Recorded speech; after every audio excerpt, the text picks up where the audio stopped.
is going to be about financial literacy for all. John Hope Bryant wrote it. This is one of my favorite books of all time. It's a national bestseller. So here we go. I'm gonna read the foreword first. It's difficult to concentrate when you're worried about something.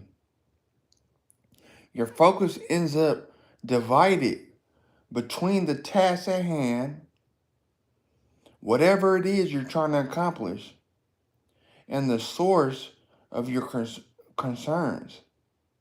Pressure like that makes it hard to think clearly and do your best work. And it's easy to make a mistake, to let something slip. Financial uncertainty weighs heavy on the individuals and families. The stress and tension affect anyone in the household and can lead to intergenerational consequences, from cycles of debt to negative effects on physical and mental health. And when people are worried about being able to make ends meet, it's hard to see past the next paycheck. And it is nearly impossible, to dream about getting ahead and living a better life. When I think about what it means for people to live better life,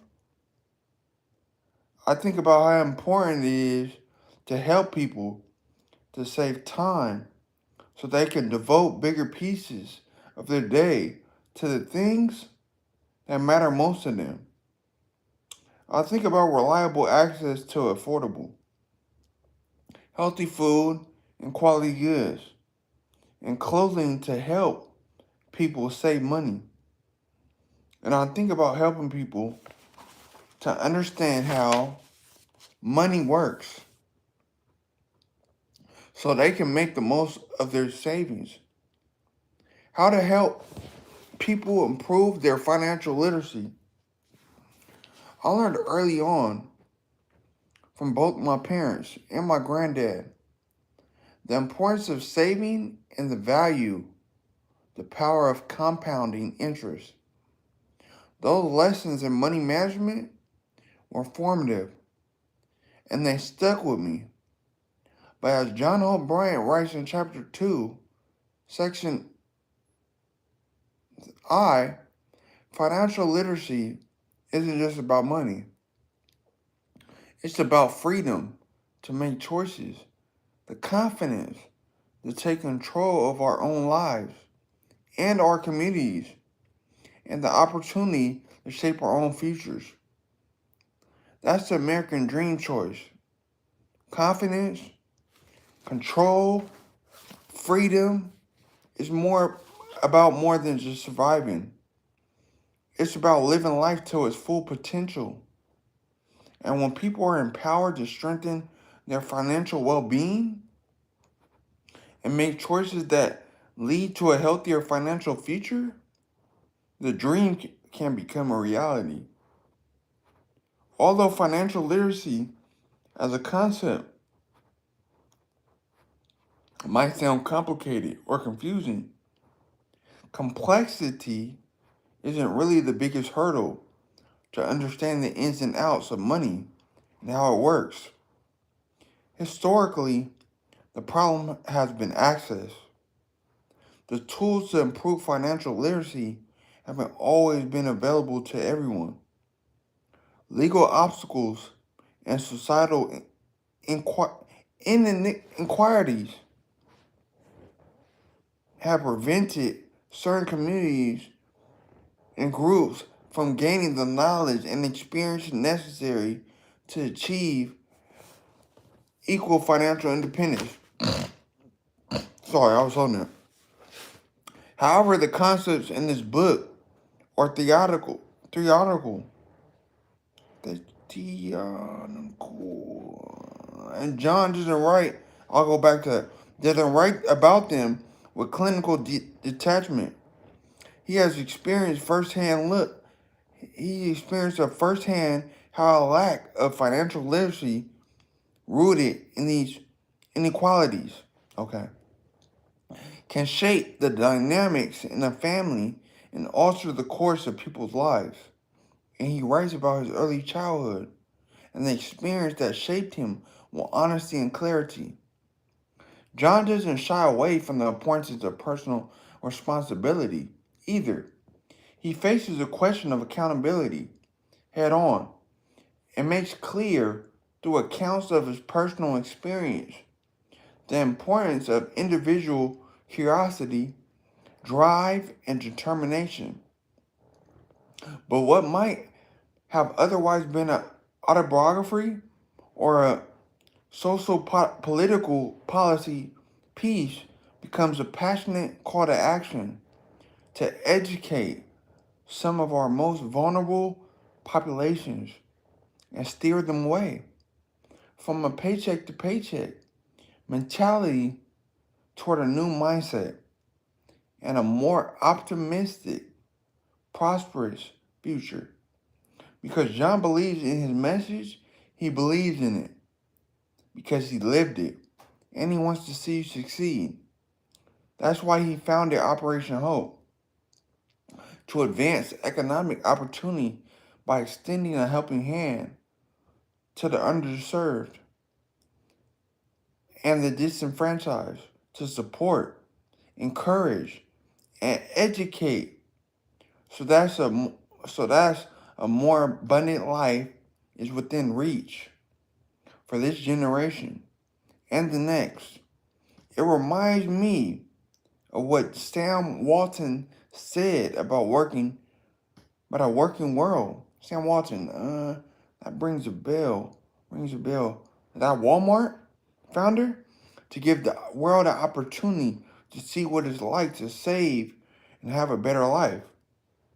Yep. As president and CEO of Walmart, I'm excited that we are one of the companies participating in financial literacy for all because we're all better off when people have the opportunity to learn and apply the basics of a financial education and realize their full potential. That's Doug McMillan. He's Walmart's president and CEO. In the evolving tapestry of America's history, few threads are as significant and as overlooked as that of financial literacy. Financial literacy is arguably the least expensive and most effective tool for our community economic development in existence today. Other than a job or a basic means of creating income, it is the greatest tool for personal economic uplift available to each and every individual on the planet desiring self-determination. As you will hear me say repeatedly in this book and speeches here and around the world, financial literacy is a civil rights issue of this generation. It is the first thing that U.S. President Abraham Lincoln pivoted to immediately after the Civil War in 1865, when he signed into the law of Freeman's Bank, which was chartered, I'm sorry about that, to teach freed slaves about money. Unfortunately, Lincoln was assassinated a month later, and the dream died away for a time. But Operation Hope and I are committed to bring the vision and mission of the Freeman's Book back to life and at scale.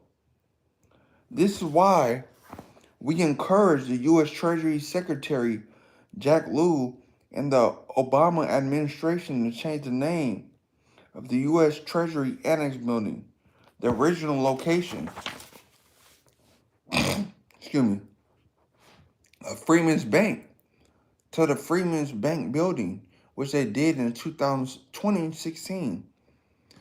This is why Operation Hope launched the 1865 project, focused on extending, continuing, and scaling the original mandate of the Freedmen's Bank. This time, for all underserved people, including the struggling middle class of America, we need the working class and the laddered middle class in America and around the world to grow. Sustainable growth is my calling, and opportunity for all is my mandate. Financial literacy for all is the means to achieve both. This book is not just an exploration of simple numbers and accounts and jargon. It is a journey into the heart of a nation, its people, and the dreams that bind us together. It's an exploration of where or of how we got where we are today, the ripple effects of our past choices as a nation, and the roadmap for new, better choices for better economically, inclusive and sustainable future. As you delve into these pages, you'll encounter stories of individuals, families, and communities. Each narrative, while unique in its circumstances, speaks to a universal truth. Financial literacy is more than just understanding money. Financial literacy is the key to unlocking potential, bridging divides, and crafting a brighter, economically inclusive tomorrow. Excuse me, that's some gems right there, boy. Money is emotional. It ties to feelings of self-esteem, confidence, and meaning. And it's the financial freedom for all. This I know for sure. As a prominent banking CEO told me just recently, John, financial freedom just may be the only freedom we have because we actually can exercise some real control over it in our lives. Why now? Why is this the topic at this juncture of our history? Because my friends, we are, as in the United States of America, are at a unique crossroads. We are in an era defined by rapid technological advancements, shifting global dynamics, growing wealth and income disparities, and an increasingly insecure middle class.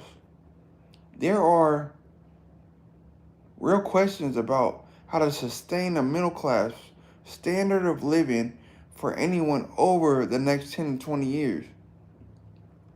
And with rising political divisions and socio-economic unrest, the stakes have been higher for finding answers. The tools we arm ourselves with today will determine the trajectory of generations to come. This topic is so important because financial literacy is the most powerful and positive tool we have to solving the problems of today and securing our future. In the spirit of unity and forward momentum, this book is both a reflection and a call to action. It seeks to inspire, educate, and mobilize a movement around the importance of financial literacy as a new civil rights issue for this generation. Whether we are white, black, or brown as in race, or whatever you rally behind, the red or the blue, as in politics, my guess is you want some more green as in U.S. currency for yourself and your community. In the world expert at what it's against, we must now decide and commit to what we are for. I believe that as opportunity for all, And so, as you turn each page, I invite you to not just read, but to engage. Engage, y'all. Engage, y'all. Comment. I'm going to say that again.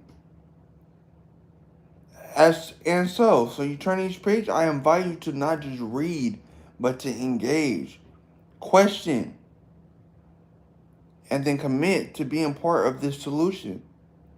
The road ahead is paved with challenges, sure, but as history has shown, when we come together with purpose and passion, there's no obstacle too great for us to overcome. Together, let's shape the future, one in which every individual perspective of their history or background has the tools, knowledge, and confidence to realize the full measure of their potential, to both dream and act, to create true agency in their lives, to a future of possibility. John Hope Bryant, you dropping some jibs. America's upgraded business plan. Ooh, that's going to be powerful. Imagine a scenario. You've worked your entire life providing for yourself and your family, playing by the rules, and saving what you can. Now, you're approaching your retirement years, hoping that the money you saved is enough to carry you through, and that your years of hustle and hard work have built a secure foundation for your future. But here's the reality, my friend. The nest egg you've been nurturing isn't enough to cover your expenses, let alone in the unforeseen emergency. And worst of all, it's too late to do anything about it. This nightmare scenario is one far too many Americans face, and is due to a lack of financial literacy. Think about this for a moment. We live in the largest, strongest, most robust economy on the planet. Yes, yet most of our children don't even get one class in financial literacy. No one is telling them and us how this economy works. As I wrote in my earlier book, The Memo, there's no instruction manual for anyone seeking to move into the promise of their life. Everyone is essentially winging it. And in this free enterprise democracy of ours, ooh, that's key. Yet financial literacy is the bedrock of individual prosperity and economic growth in the United States of America. Without it, we cannot fully participate in our free enterprise system, and we cannot make informed financial decisions.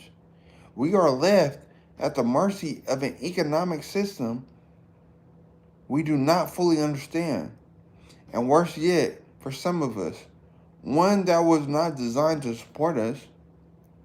According to the 2018 Consumer Financial Literacy Survey, 4 out of 5 U.S. adults agree that they could benefit from additional professional advice and answers to everyday financial questions. And according to PwC 2023 Employee Financial Wellness Survey, 60% of full-time workers are stressed out about their finances. What I have seen firsthand coming up from nothing in Compton, California, or in Fresno, California, and now as an entrepreneur and successful businessman who eats, breathes, and sleeps financial literacy, is that it's not a lack of desire or ambition that holds so many of us back from long-term financial freedom. It's bad role models and a fundamental lack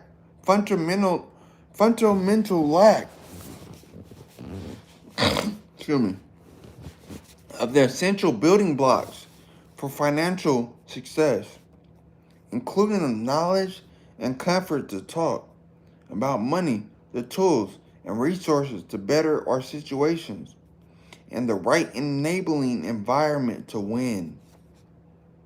Where I grew up, there was a check cashier. Listen to me, y'all. Where I grew up, there was a check cashier next to a payday lender, next to a rent-to-own store, next to a title lending store, next to a pawn shop. This was normal, but it shouldn't have been. When you come from where I come from, everyone around you has a credit score of 500 to 600 or worse.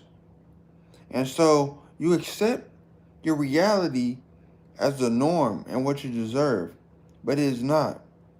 Through my foundation, Operation Hope, and with this book, I am aiming to break the financial shackles that bind so many to a life of financial suffering and a survival mentality. To me, this empowering work matches and stands on the legacy shoulders of civil rights in the public streets of the 20th century. In this 21st century economy we live in today, it's civil rights in the business suites that will allow us to all come up together.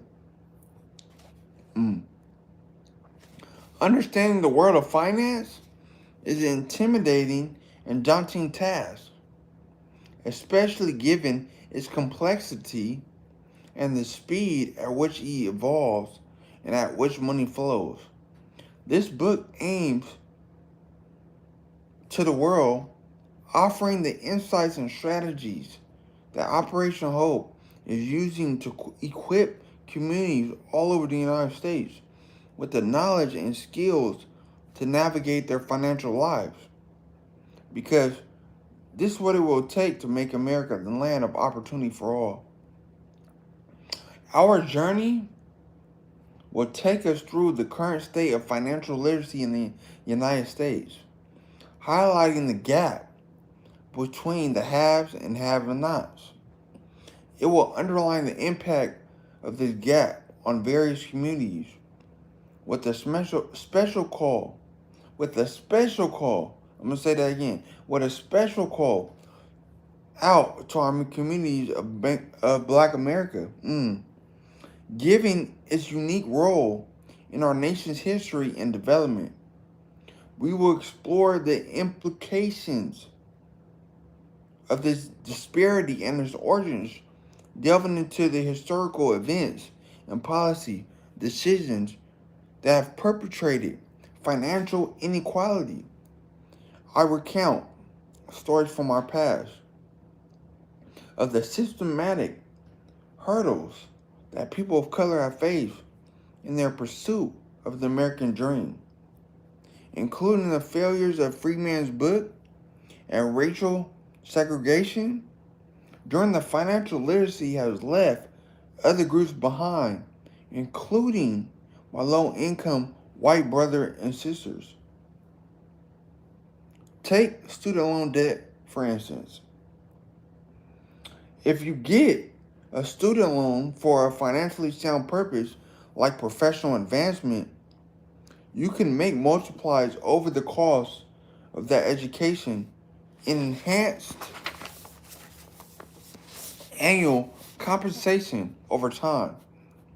This is a calculation on risk and reward that you must make when considering student loan financing, at least until our public policy leaders decide that our higher education is a public good that benefits all citizens, and they find another way to facilitate having an advanced majority of the population.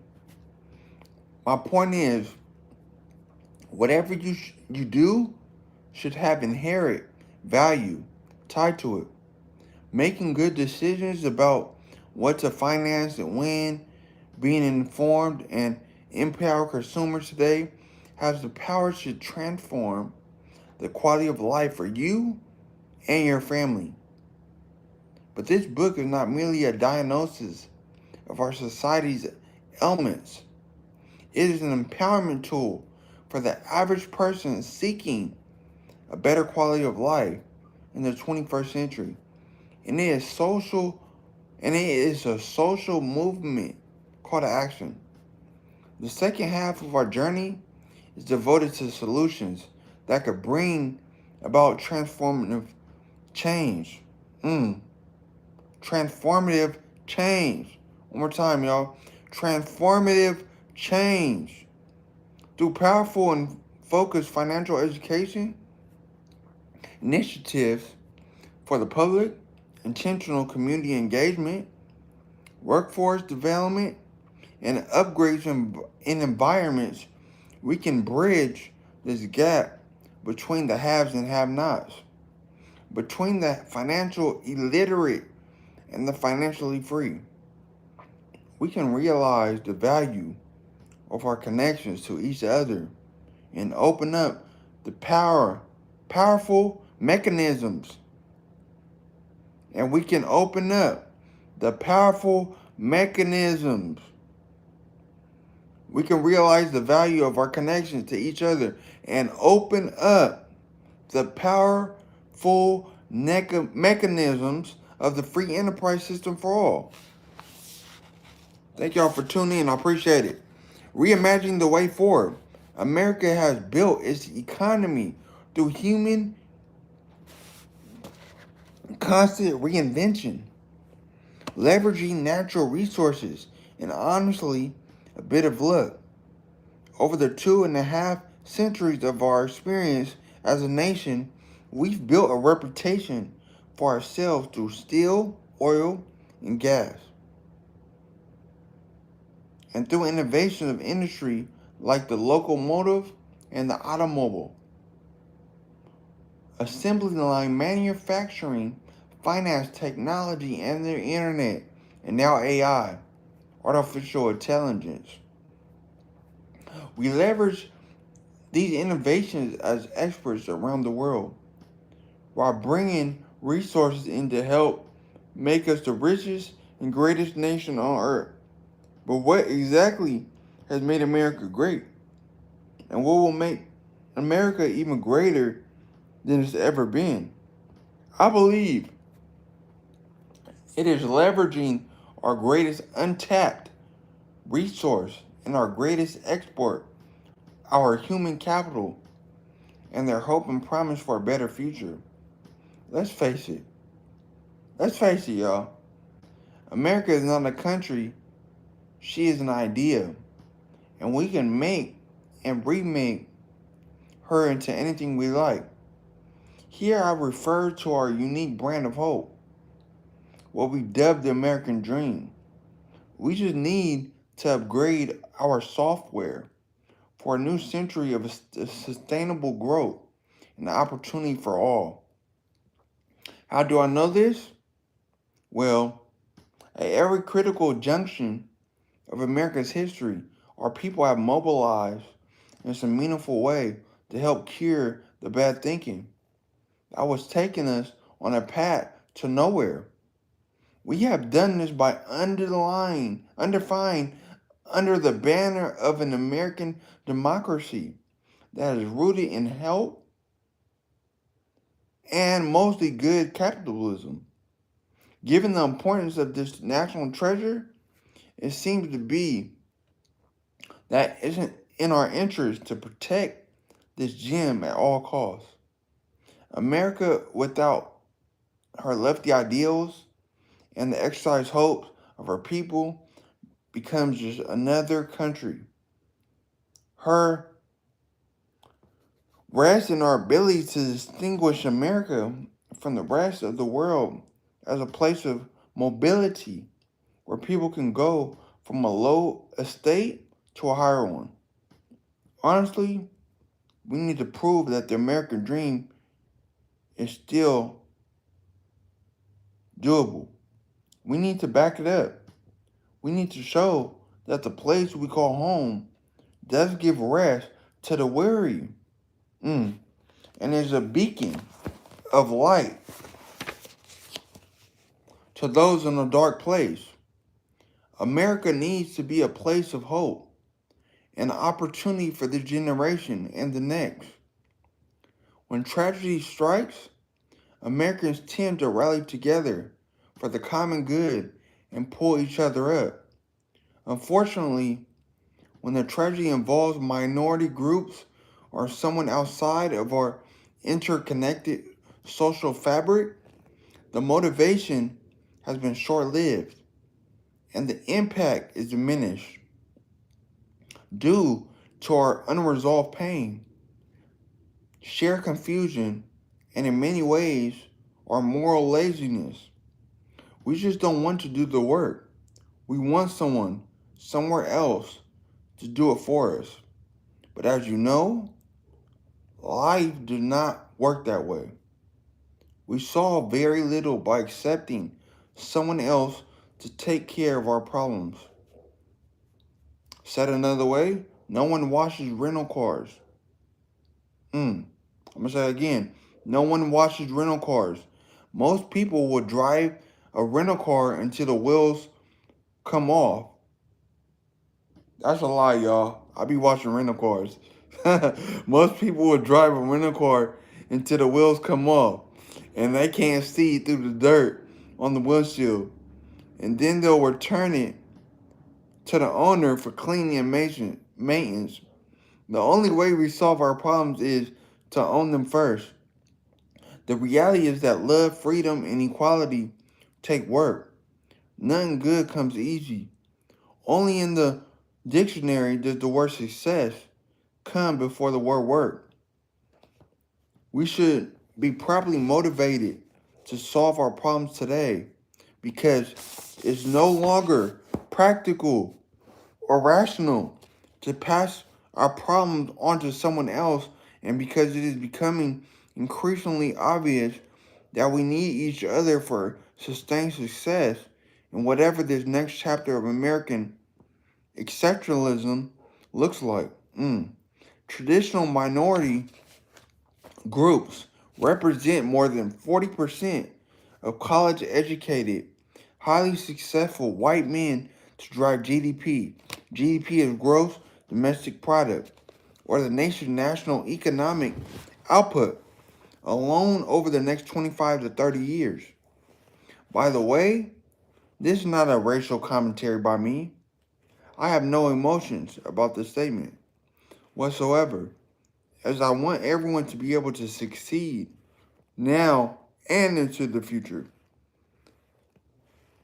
These are just the cold hard facts of the matter. To quote my friend Melly Hobson of Ariel Investments, I like math because it doesn't have an opinion. Adding to this problem of passing the buck is the fact that the American middle class is exhausted and looking for an energy recharge and maybe a pay raise as corporate revenues rise. We can no longer depend on the middle class to sustain the entire economy. The vision no longer works as a business case. And we far have too many individuals. I'm gonna say that again. And we have far too many individuals struggling to survive with low levels of applicable education and applicable financial and economic skills. That's crazy. For the road ahead, while sitting in what amounts to our shared economic driver's seat. Individuals with no owner's manual or driver's license, the way forward requires equipping these individuals with the knowledge and tools they need to drive our economy. The good news is also that most everyone wants to have a sustainable economy. So we just need to harness the untapped energy reservoir for good. The way I see it, you can get angry about it. Systematic inequality, discrimination, selfish choices, and so on. And you can do something to change it. In every generation, You'll find bad actors who are determined to corrupt goodness and disrupt the flow of love.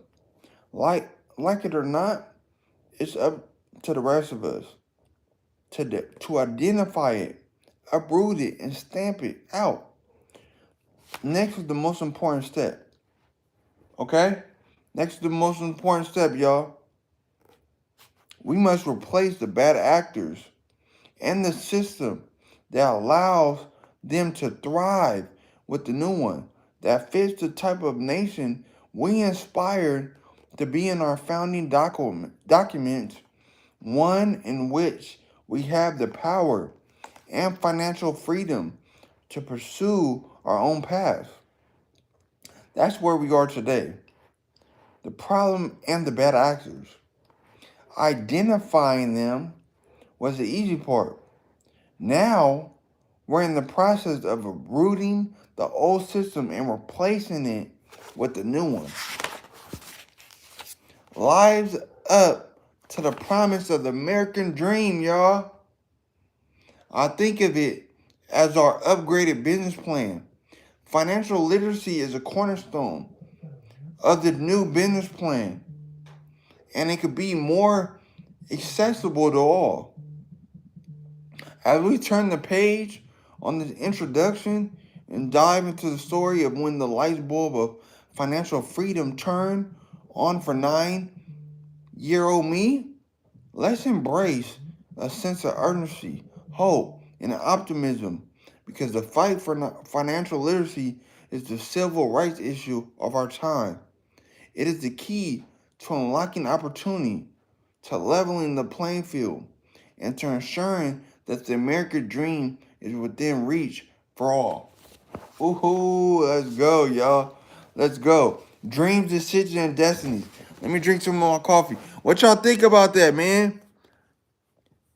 How you doing? What's going on? What's going on? Thanks for viewing. Appreciate y'all. Okay. Let me drink some of this coffee. Wake my game up. Wake my game up. Wake my game up.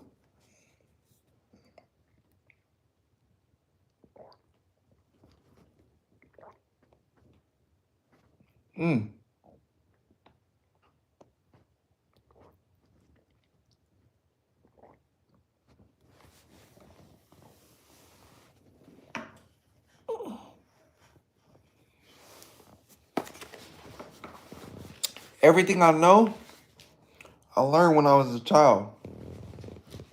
When I was 5 years old, I saw my parents who built a mini empire with nothing more than high school educations, managed to destroy it all in divorce.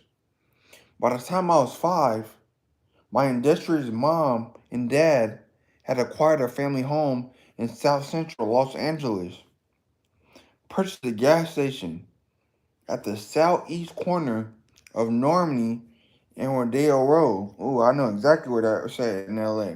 And ran an 8-unit apartment building on Santa Barbara Boulevard, now Martin Luther King Jr. Boulevard. They bought the apartment building for $18,000 with a monthly payment of less than $250 per month. Wow. The monthly rent from 2 of our rental units was more enough to cover the mortgage payment. On top of those assets, they had a cement masonry business and a child care nursery business. Okay, multiple businesses. And they lost it all. Everything. The apartment building alone would be worth more than $6 million today. Excuse me. My dad could make it, but he couldn't keep it. He confused making money with making a profit. He confused cash flow with building something sustainable, with building wealth. He didn't see my mother as a true partner, even though she had the gifts and talents in that area that he did not. He could hustle and he could make it, but she could save it and grow it. Excuse me. Here's a little secret that no one successful tells you. You make money during the day, but you build wealth in your sleep. It's called compounding. You only build wealth in your sleep. My mother knew that. In a relationship, 2 plus 2 should equal 4. Should equal more than 4. It should equal at least 6 or 8. And you should feel without question that you are better together. If you don't, then something's wrong. And something was definitely wrong in our household. So my mom divorced my dad and left. Taking me and my older sister with her. The trigger was what happened to my brother's college fund. He was the oldest of the 3 of us. This short tale of what happened with my mom should be to you now, as it was to me, then immediately constructive. You see, my dad and my mother came from the South, as in the southern states of America, like Georgia, Texas. Well, Texas, yeah, Southwest, in the middle. They arrived in Los Angeles with a few dollars, a lot of dreams, and a balanced hustle. They both had the equivalent of a high school education.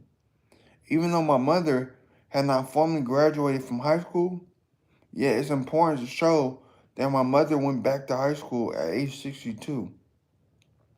She finished her high school equivalency and marched with cap and gown with 18 years old at their annual graduation.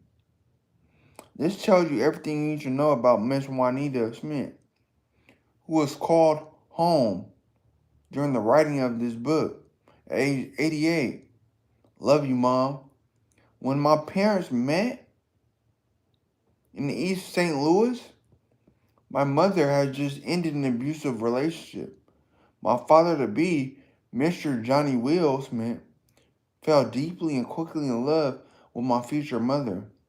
She agreed to marry him because he agreed to move her and my older brother and sister to Southern California. My mother had a hope that the safety of her children would rest in a solution 2,000 miles away from East St. Louis. This came to her in a dream, then found it way into her reality when my dad-to-be came through town on his way to buy a new car in Detroit. With my mother, brother, and sister in tow, my father returned to Los Angeles. He was madly in love with Mom and vowed to take care of my brother and sister like they were his. And to his credit, he did. We will forever be thankful to him for that. My brother Donnie Dave Darnell Harris and my sister Monty Marla Lamont Wright both attest to Dad's unwavering commitment to them. Even though he was not their birth father, he was a father figure to everyone under his roof, through and through. Thank you, Dad, who passed on to glory in December 31st, 2014. And then came me. My mom and dad arrived in Los Angeles, California, excuse me, full of new shared dreams and a desire to have a child of their own to complement their family unit. Soon came me, born February 6, 1966, at Good Samaritan Hospital in downtown Los Angeles. The hospital has since closed, but the dreams birthed there on that day in 1906 definitely live on. As I mentioned earlier,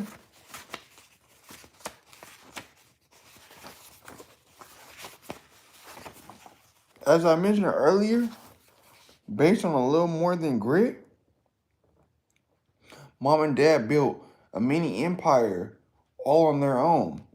Unfortunately, my dad was better at making money than keeping it, confused cash flow with profit, and didn't leverage the financial planning and savings expertise of my mother.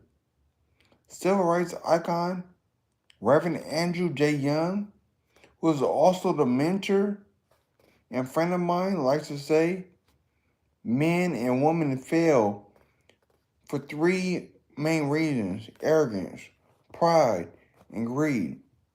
My dad was not arrogant or greedy, but he was a full of pride. Mm. And that's what I know now is pride can kill. He should have asked my mom more questions about money. Around the time I came into the world, my mother had saved approximately $4,000 pretty quickly. I might add, as a special fund for my brother Donnie's college education, she wanted Donnie to be able to attend college of his choice. She wanted him to have what she did not have: choices and freedom. She wanted him to have the freedom to make any decision about his life that he wanted, to go wherever he wanted to go, to dream big, and to be able to go for it.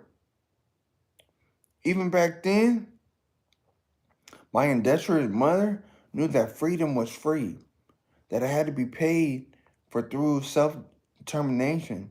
And she also somehow knew that you could not self-determine without having finances and understanding money. The 4,000 was Johnny's lifetime and his future life insurance policy. Unfortunately, my dad had bigger, I'm sure what he thought were better ideas for what he should be done with that $4,000 mom had saved. So he used that money for his ideas and he lost it, all of it. As a result, my my brother could not go to college of his choice, and his remaining questions for higher education were limited. If he wanted to go to college, I would have to go into the United States military, which offered him and others a 4-year college education in exchange for an enlistment in the U.S. Navy.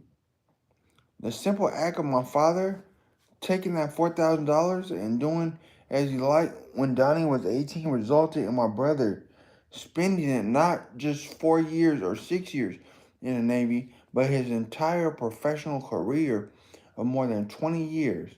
He retired from the Navy with honors as an officer, needs to say. He's super smart and now and went on to work for the U.S. military as a contractor. He married a beautiful woman from Hawaii and now lives in Hawaii with his family.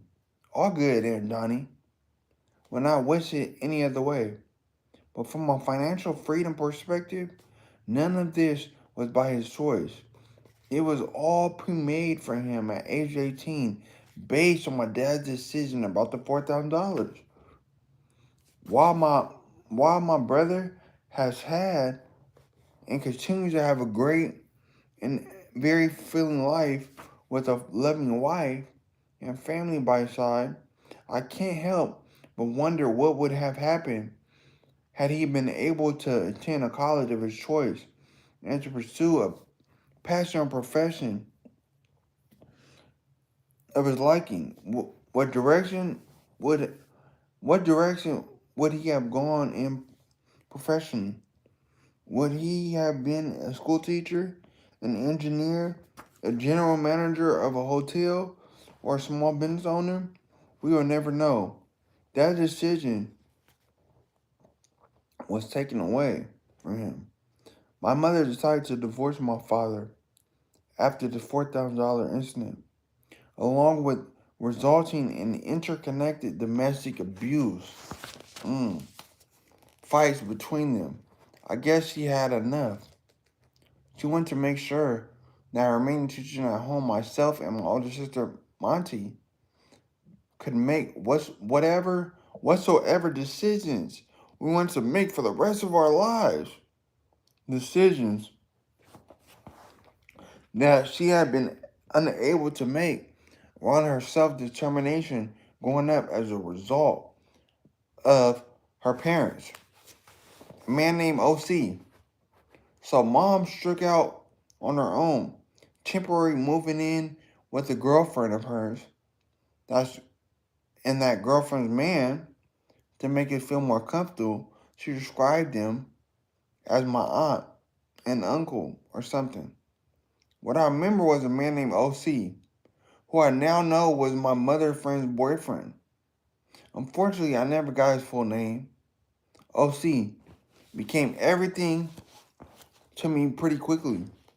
One day, I fell backward while playing on the front porch, and began to swallow my tongue and choke. OC cleared my throat and breathing patches, saving me from choking to death. I would have died right then and there on my front porch, and my story, my full life story, as you know, and today would have been over. That man cleared my blocked throat patches, saved my life, and instantly became my life hero. I would wait eagerly for him to come home from his job every day, but there were some things I did not know. Important things about his life he had chosen to leave out of our shared story. They were about money and how he made his. Like my dad, OC's pride led to his downfall. He didn't want to share with us that he didn't have enough money to go around, enough to take care of him and his girl. And now, these three visitors in their home, he decided to deal with it all inside himself as a self-described head of household. What OC should have done was sit all of us down at the table one evening. He should have discussed how costs were going up in the house and by how much. He should have asked us to come up with a plan together and how we could make sure we would not drain and pain and in the pain. He should have asked us to work with him to meet our shared obligations. If OC we had we would have worked it out, my mother was working and she would have been happy to contribute to the family that had taken us in after a breakup with dad. But this critical conversation and shared call to action never happened. Instead, OC decided he was going to solve these money problems all by himself, making some additional money on the side. His idea was to sell a little low-end drug, marijuana. And that is when everything went wrong, horribly wrong. Of course, the first problem was that his new gig was illegal. The second problem was that some other folks in the neighborhood where he decided to set up shop had already claimed that corner. They didn't take kindly at all to us showing up, even part-time, and so they sent the message. One day I was waiting for OC to return home from work. At the end of the day, I was met with an image that I have never been able to get out of my mind. It being with OC riding his bicycle home, as he had done every day I knew him, getting close to me with every pedal as he rode down our residential street. As he got closer and I got more excited to see him, the man who literally saved my life also began to see a truck coming up after him, coming up behind him. The truck picked up its pace as OC got closer to home. The final image in my mind, the one I cannot quite get out of my head to this very day, is of the truck warning instant dramatically almost right in the front of the house, hitting OC and literally dragging him in the bike under the truck and down the street until he was dead. The man who saved my life, well, his life was now gone. It had been taken for the equivalent of a few $100. And I would never get the image of this mangled bicycle and lifeless body out of my head for the rest of my natural life. I can see it now as I write the words on this page. They killed my hero over money, not even a lot of it, and a beef about a street corner territory that somehow claimed as their own, even though it was public property. Not long after Mom saved enough money, she was always a good saver, to put a down payment on our first home. It was a modest single family home located at 15502 South Frady Avenue in Compton, California. It looks super small when I go back and visit now. But back then, and to a kid, it was a large, luxurious corner lot home. That was the absolute pride of our neighborhood. Back then, now, it was a massive accomplishment for my mother. She had purchased it all on her own, with her own cash down payment and with her own good credit. At 88, at the time of her passing, she had a credit score about above 850. If you can believe that, there were not a lot of single mothers in a poor working class neighborhood in Compton, California. And my mother, Juanita Smith, was rocking and rolling. But this and the other moves she made throughout her life. My mother proved that getting ahead was not about being black, nor white, nor brown, nor gender, but the understanding the green. She understood the money, and because of what understanding, she made a way of no way for her family. She opened the door to freedom and self-determination for us all. And I have to add, she did this even when those doors were not open for her and at times were shut in her face. What a woman. As we, excuse me,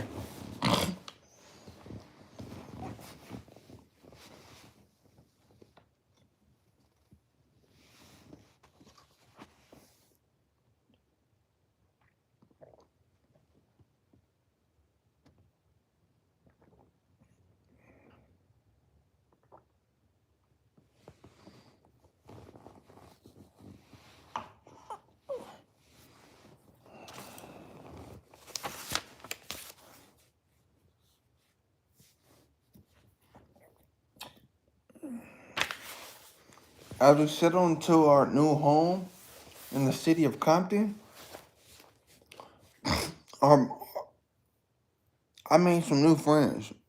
My best friend was a neighbor down the street named George, who had excellent grades. He was what you call an A student, while I was a C student at best. I wanted to learn from him. I wanted to become just like him, a good student. Unfortunately, I'm not sure what George saw in himself, why I saw him, why I wanted to hang around and be like George. George wanted to hang around and be like our crazy next door neighbor, who went by the name of Tweet.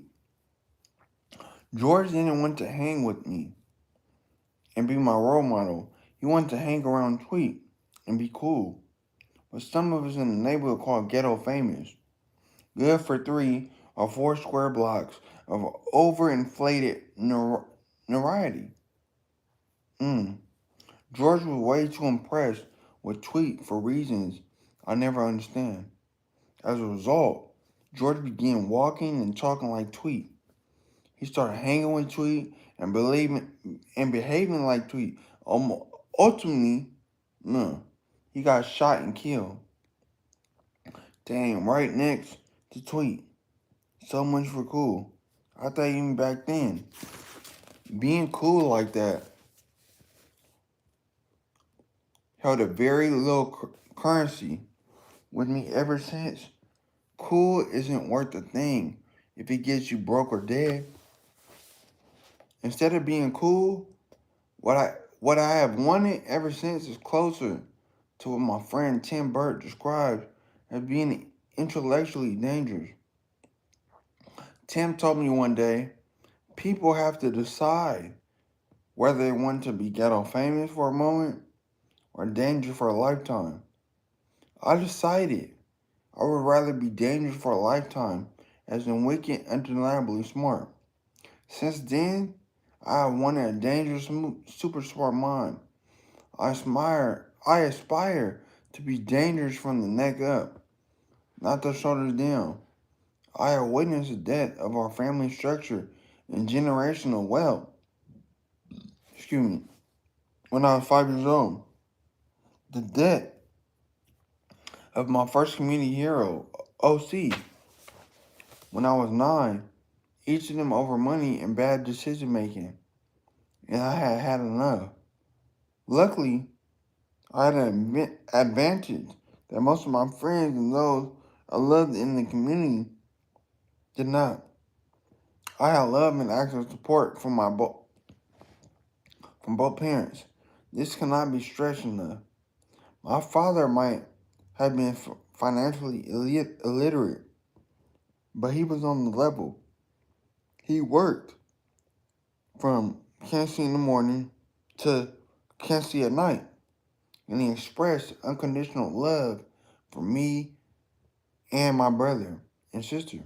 My mother was also enterprising and hardworking, but at her early job at McDonald's, Douglas Aircraft, now used, and at the handicraft business she ran part-time on the job, and while no one expressed much love for her growing up, she told me she loved me every day of my life. That made all the difference. And that's why I say to this day, Operation Hope, the organization I founded to advance financial freedom, there's a difference between being broke and being poor. Being broke is a temporary economic condition, but being poor is a disabling frame of mind and a depressed condition of the spirit. And one must vow to never ever be poor again. No matter no matter my financial status, I was never poor. And for that, I thank my parents. The start of entrepreneurship journey. By my ninth birthday, I have seen and heard enough for 2 lifetimes. I wanted desperately to find a better solution for success, or even for managing one own's basic life for me and those around me in the community.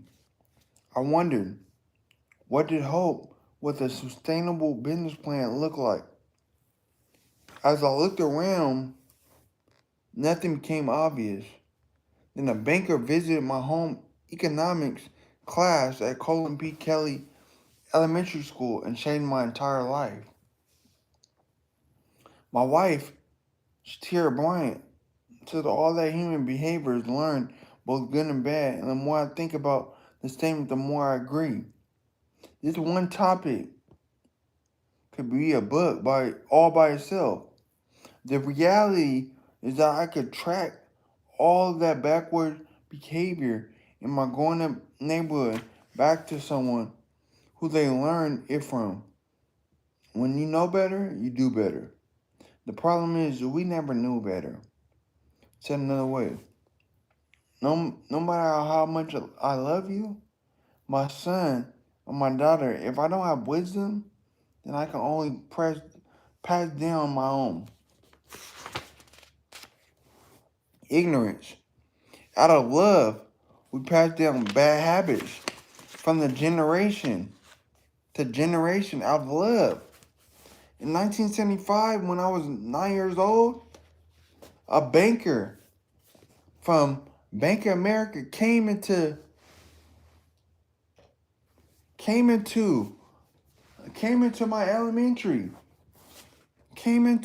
elementary school classroom to teach financial literacy, or so what I like to call the language of money.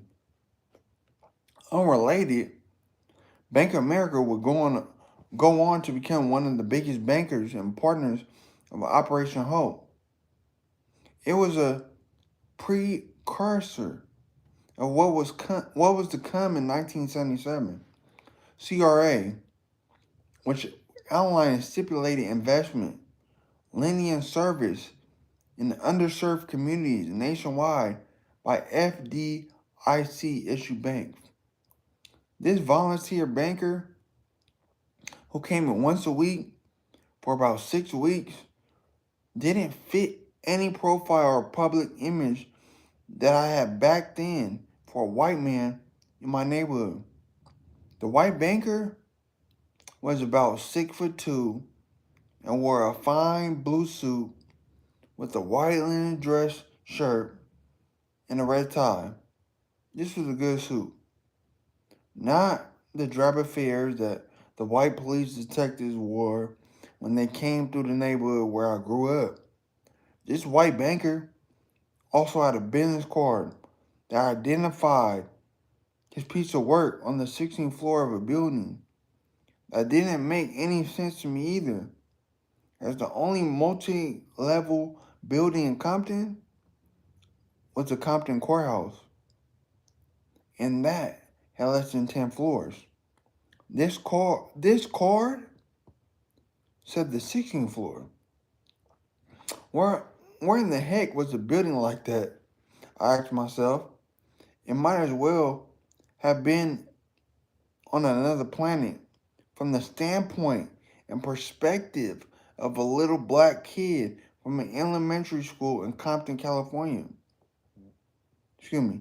This white dude also showed up at our school consistently, right in the middle of our school day, and he seemed to stay as long as he could please. My mother, my role model for work experience, worked an hourly job with a bunch break and 2 rescheduled 15-minute breaks before and after. The only way my mother would show up in the middle of the day was if I was in trouble with the school principal. This guy just showed up as if it were his own, rather occasionally controlled decision. I would later have it explained to me by him that he was on the salary and could come and go as he, as he pleased, as an executive for the company. As a what? I asked myself, excuse me, everything about this banker represented deep power to me. It was something I had never witnessed before in my life, and I yearned to understand it. And so, the new relationship, first with a white man, had begun. This was the beginning of my out of the comfort zone training, creating relationship capital, which is now a central part of my everyday life. It should be a part of yours too.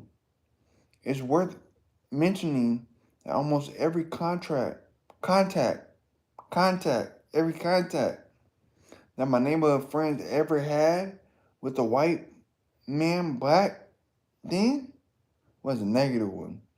Then, usually a police officer, assuming the worst, whomsoever they meant from the hood, getting slammed against a police cruiser by a white police officer was an all too common experience as a young person growing up in a place like Compton. Things like this, individuals and communities to retreat from any further engagement from people who don't look like they do. Fortunately for me, my childhood experience with white people in my neighborhood was wholly different. There was my white principal at our elementary school. There was my white principal at our elementary school. There were some white teachers, mostly women, who kindly and lovingly even agreed to purchase whatsoever it was I was selling that week or month through my series of mail order catalog. Businesses think Stacey Adams shoes and various multi-level marketing schemes Even the time I got in trouble for shoplifting was a positive experience. It was a couple of mine, of white men, who caught me stealing candy at what was then Thrifty Drugstore in Compton. And by the way, this was definitely a learned habit that came from whomsoever I was hanging around with at the time. Kids are not born to steal. The white men who had been watching me from a room above the store had the security guy bring me upstairs and close the door. They proceeded to tell me that I could go to jail and about how bad that experience would be. They scared me completely straight from ever wanting to steal again, ever again. They never touched me, but they made sure I got the message that stealing was serious and wrong. And then they let me go home. No harm, no foul. They were protecting their store, no doubt. But they also took the time and energy to protect me from myself. I never forgot that moment or them. And so I was in my last teens and got hassled by police officer who happened to be white. I was able to separate their bad behavior from the whiteness. They didn't represent all white people to me. I learned that there were good people who were black and good people who were white, and that the opposite was also true. The real color I was interested in, especially after my financial literacy experience, was the color green. Moolah, green, the color of U.S. currency. And they have economics classroom. At the age of mine, the white banker taught me the language of money, and I was an eager student.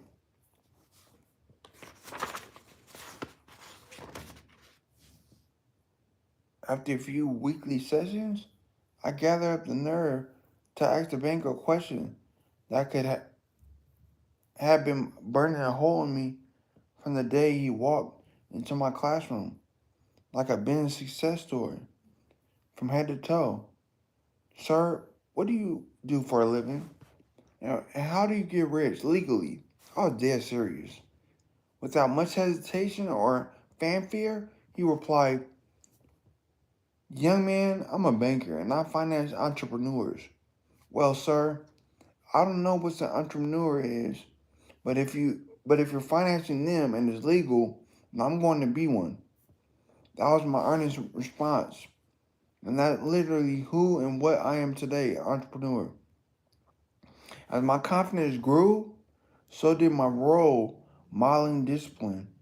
I wanted to dress just like that banker did. So I went home and asked my mother for a suit.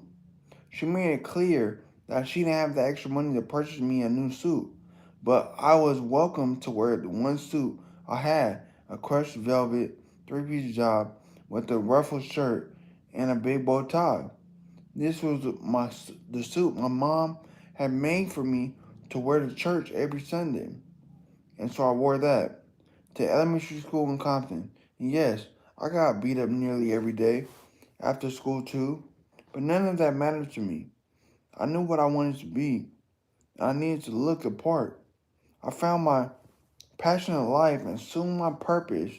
I was intensely focused on the road ahead for me, which for the first time I could now clearly see.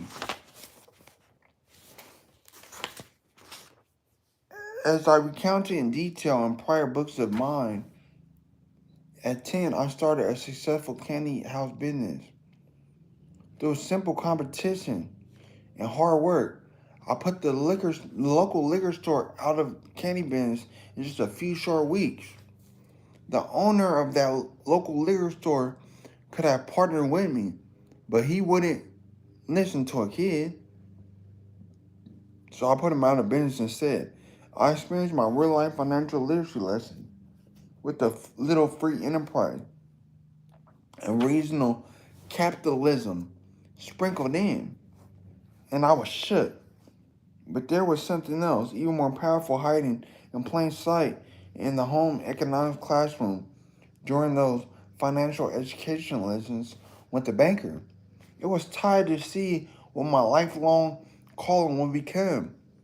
My next question for the banker was, so how many bankers are there like you in your country? He told me that there were about 10,000 banks in America.